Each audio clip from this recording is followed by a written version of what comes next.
Ticket পেয়ে vote প্রচার শুরু করে দিয়েছেন মালদা দক্ষিণ লোকসভা কেন্দ্রের কংগ্রেস প্রার্থী ঈশাখান চৌধুরী। সাংসদ আবু হাসান খান চৌধুরী পরিবর্তে আসন্ন লোকসভা নির্বাচনে কংগ্রেসের টিকিট দেওয়া হলো তারই ছেলে ঈশাখান চৌধুরীকে। প্রয়াত কংগ্রেস নেতা মালদা জেলার উপকার গনি খান চৌধুরীর কবরের চাদর চড়িয়ে প্রচার শুরু করলেন কংগ্রেস প্রার্থী ঈশাখান চৌধুরী। গত নির্বাচনে মালদা উত্তর লোকসভা কেন্দ্রের প্রার্থী ছিলেন ঈশাখান চৌধুরী। প্রার্থীর সাংবাদিক বৈঠকে ঈশাখান চৌধুরী বলেন, তৃণমূল কংগ্রেস দলের কোনো ইজ্জত নেই, তাই নাম না করে তৃণমূল কংগ্রেসের টিকিট না পাওয়া অভিমানী মৌসুম বেনজির নূর তার পরিবারের সদস্যকে কংগ্রেসে ফেরার বার্তা দিলেন। তিনি বললেন, কংগ্রেসের দরজা সবার জন্য খোলা আছে। ঈশাখান চৌধুরী আরো বলেন, নির্বাচনী লড়াইয়ে মূল প্রতিদ্বন্দ্বী বিজেপি, তবে তৃণমূল কংগ্রেসের সাথে লড়াই হবে আত্মবিশ্বাসী সুরে।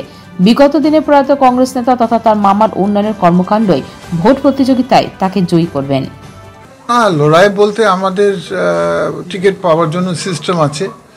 প্রথম ব্লক প্রেসিডেন্টের রেকমেন্ডেশন ডিস্ট্রিক্টের পরে ডিস্ট্রিক্ট পিসিসি প্রদেশ ওয়েস্ট বেঙ্গল প্রদেশ কংগ্রেসকে পাঠিয়ে দেয়, তারপরে পিসিসি আবার রেকমেন্ড করে দেয় দিল্লিকে এআইসিসি ফাইনাল করে। তো গোটা প্রসেস আছে, মানে একটা সেটা না কি কেউ নাম প্রস্তাব করলে হয়ে গেল, অত সহজ ব্যাপার নেই। না, লড়াই কার সঙ্গে হচ্ছে? কোনো লড়াই নয়, এটা একটা ভুল দাঁড়ানো। ডালুবাবু ছাড়া, ডালুবাবু আমাদের ডিস্ট্রিক্ট প্রেসিডেন্ট, ডালুবাবু তো আমার নাম প্রস্তাব করেছে। ডালুবাবু, আমি আবার বারবার বলছি, আমাদের সব কিছু, উনি রাজনীতি ছাড়েনি, একটু সুস্থ আছেন উনি, তবুও আপনি দেখতে পারবেন সপ্তাহখানির মধ্যে উনি ময়দানে নামবেন। তো উনি আমাদের সব নির্দেশ দিচ্ছেন আমাদের মালদা ডিস্ট্রিক্ট কংগ্রেসকে। উনার নির্দেশ ছাড়া আমরা চলি না। উনি আমাদের ছায়া, উনি আমাদের কমান্ডার, উনি আমাদের সব কিছু।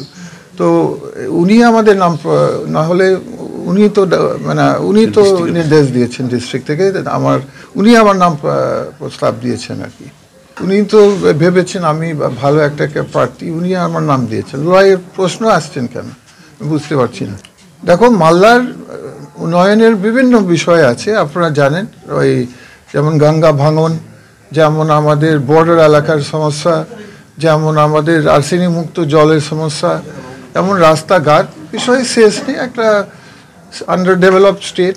কাজ তো বরকত গনি খান সাহেব মালদাতে প্রথম অনেক কাজ এনেছেন, তারপরে ডালুবাবু, তারপর আমাদের রুই পুবাম্মা, আমাদের কংগ্রেস পার্টি যারা আছে এক্সএমএলএরা, সবাই আমরা কাজ করেছি, কিন্তু কাজ তো শেষ হয় না। আগামী দিন আমাদের বরকত সাহেব যে পথ দেখেছেন, যে মানুষের সেবা করো, মানুষের পাশে দাঁড়ান, আর মন দিয়ে মালদার লোকের জন্য উন্নয়ন আনুন, সেটা আমাদের ফিলসফি। সেই রাস্তায়, সেই পদের উপরে আমরাও চলবো, আমি চলতে চাই।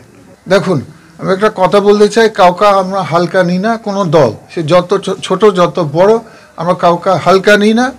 কিন্তু বিষয় হচ্ছে, কংগ্রেস হচ্ছে ন্যাশনাল দল, বিজেপি হচ্ছে ন্যাশনাল দল।